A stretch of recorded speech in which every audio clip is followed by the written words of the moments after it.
नमस्कार, स्वागत है आपका समाचार टाइम 24 में। मैं हूं पूजा चौरसिया आपके साथ। आइए ले चलते हैं आपको गाजियाबाद के एमएमएच कॉलेज की कला प्रदर्शनी की ओर। कला एक सार्विक भाषा है जिसमें लोगों को एकजुट करने की क्षमता होती है। आर्ट्स एंड क्रिएटिविटी लिंक्स उन संगठनों को जोड़ता है जो कि विजुअल आर्ट, रंगमंच में भागीदारी को प्रोत्साहित करते हैं। कलाएं अनेक तरीकों से जीवन की गुणवत्ता में वृद्धि करती हैं। वे बच्चे की शिक्षा की शुरुआत से वयस्क होने और कैरियर के समय तक व्यक्तिगत एवं शैक्षणिक सफलता दोनों को ही बेहतर बनाती हैं। प्राथमिक स्कूल के वे विद्यार्थी जो कि संगीत कार्यक्रमों में भाग लेते हैं, पठन पाठन, गणित, भाषा और समग्र उपलब्धि परीक्षणों में बेहतर प्रदर्शन करते हैं। हाई स्कूल में कला की पढ़ाई करने वाले विद्यार्थी परीक्षण में बेहतर प्रदर्शन करते हैं। स्टूडियो आर्ट पाठ्यक्रमों में पढ़ाई करने वाले विद्यार्थी अपनी लिखावट और शब्द भंडार कौशलों में सुधार लाते हैं। कला एक ऐसा शब्द है जिसे किसी जुबान की जरूरत नहीं पड़ती।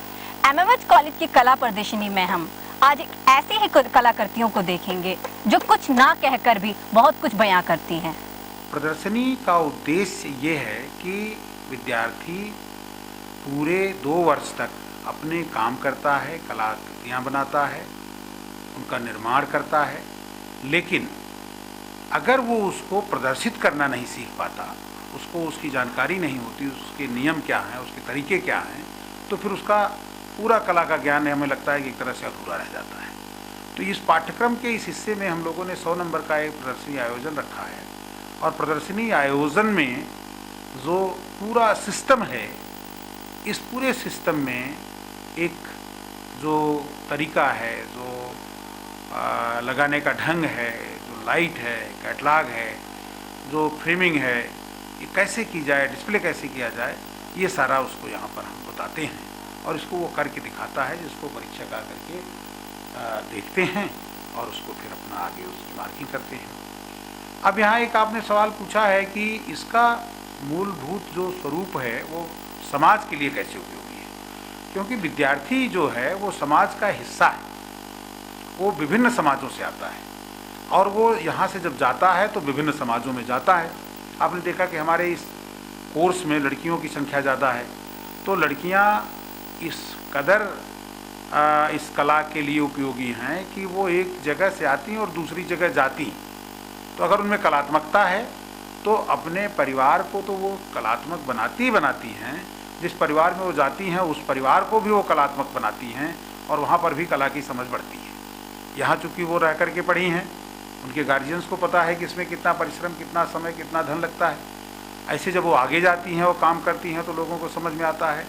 तो इसलिए हम समाज को एक बहुत ही सलीके से इस कला के माध्यम से जोड़ पा रहे हैं और ये जो जुड़ाव है एक तरह से ये सामाजिक न्याय का भी एक बहुत बड़ा अंग है कि इस कलाकृतियों में जो सृजक होता है वो विभिन्न स्तर से आता है और उसकी जो कलाकृतियाँ हैं वो अपने समाज के बहुत सारे भावों को उजागर करती हैं, उनकी बात को आगे बढ़ाती हैं और इन सारी चीज़ों के माध्यम से हमारा जो सामाजिक सरोकार है, हमारा जो सामाजिक न्याय है, जो सामाजिक मूल्य है, वो इन कलाओं के माध्यम से बहुत ही आसानी से दूर दूर तक पहुँचता है। क्योंकि भाषा की बजाय जो विजुअल है, जो दृश्य है, वो ज़्यादा प्रभावी होता है, उसको ज़्यादा बताने की ज़रूरत नहीं होती। वो अगर रंग देखता है, रूप देखता है, लाइन देखता है, तो उससे उसको स्वतः व्यक्ति को एहसास हो जाता है इन चित्रों के माध्यम से वो कहना क्या चाह रहा है। इसमें पीड़ा है, इसमें घृणा है, इसमें अपराध है, इसमें शांति है, इसमें प्रेम है, इसमें स्नेह है, इसमें श्रृंगार है। जितनी भी उसकी भावनाएं होती हैं वो मन से इस बात को यहाँ उजागर करता है।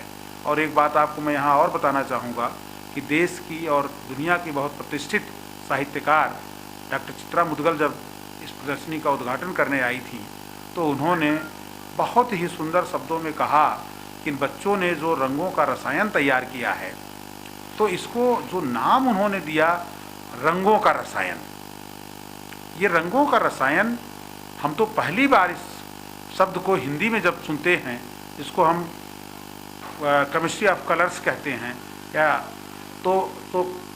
तो ये जो सारी की सारी हमारी जो अवधारणा है, जो हमारा सारा का सारा ये सरोकार है, जो हमारा ये सारा का सारा एक तरह का जो अध्ययन अध्यापन है, इससे समाज को बहुत ही उपयोगी चीज़ प्राप्त हो रही है। अगर यह व्यक्ति कहीं रोजगार में नहीं जाता तो स्वतः इस योग्य हो जाता है कि वह अपना रोजगार खड़ा कर सके, पेंटिंग बना सके, अपने जीवन में बहुत तरह के भावों को भर सके और दूसरों तक उस भाव को पहुंचा सके। किसी भी देश के विकास में कला का एक महत्वपूर्ण योगदान होता है। सभी दृष्टिकोण से मूल्य, प्रथा और एक निश्चित लक्ष्य को यह दर्शाता है।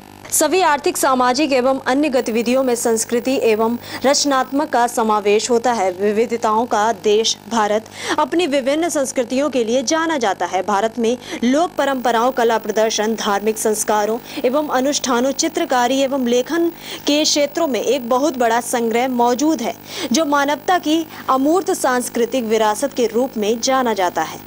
इनके संरक्षण हेतु संस्कृति मंत्रालय ने विभिन्न कार्यक्रमों एवं योजनाओं को कार्यान्वित किया है, जिसका उद्देश्य कला प्रदर्शन, दर्शन एवं साहित्य के क्षेत्र में सक्रिय व्यक्तियों, समूहों एवं सांस्कृतिक संस्थानों को वित्तीय सहायता प्रदान करना है। इस खंड में भारत की सांस्कृतिक विरासत, प्राचीन स्मारकों, साहित्य, दर्शन, विभिन्न योजनाओं, कार्यक्रमों, कला प्रदर्शनों, मेलों, त्योहारों एवं हस्तकला के बारे में विस्तृत जानकारी प्रदान की गई है। चलिए सबसे पहले हम आपको मिलवाते हैं कुछ स्टूडेंट से जो कि एक म्यूजिशियन की मूर्ति तैयार कर रहे हैं। इस मूर्ति को आप कब से तैयार कर रहे हैं? कल दोपहर के बाद से। ओके, तो इस मूर्ति को बनाने में आप लोग कितने लोग मिलकर इस मूर्ति को बना रहे हैं? 15 लोग मिलकर बना रहे हैं। तो इसमें किस किस तरीके की मुश्किलें आती हैं आपको ऐसी चीजें बनाने में? देखो, मिट्टी तैयार करने में हाथों में कंकड़ी लग जाती है, उस मिट्टी में तैयार करने में टाइम लगता है।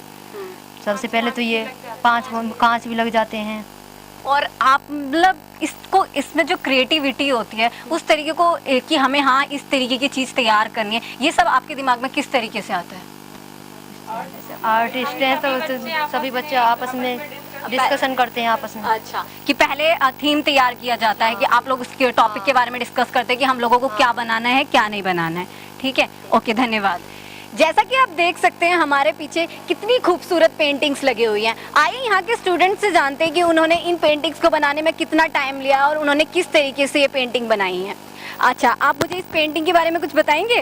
जी हाँ, ये पेंटिंग जो है ये गांव के एक माहौल को व्यक्त करती है। जैसे कि ये महिला है कि वो किस तरीके से वहाँ पर अपना जीवन यापन करती हैं, और ये वहाँ के जो तालाब होते हैं उसमें जो मछलियाँ हैं वो किस तरीके से अपने आप को व्यक्त करती हैं। ये पेंटिंग पूरा एक ग्रामीण माहौल को समझाता है, जैसे कि वहाँ की महिला किस स्थिति में रहती हैं और वहाँ के आसपास जो तालाब हैं वहाँ क्या क्या स्थिति हैं, क्या क्या और भी बहुत कुछ है इस पेंटिंग में जो कलरों के अनुमान से आपको व्यक्त किया गया है। जैसा कि आप देख सकते हैं कि इन्होंने बताया कि ये एक गांव की सिचुएशन को दिखाती है कि हमारे गांव की, भारत जैसे देश में गांव की क्या हालत है। आज के हमारे इस खास प्रोग्राम में बस इतना ही। बाकी तमाम खबरों के लिए बने रहिए हमारे साथ, देखते रहिए समाचार टाइम 24। नमस्कार।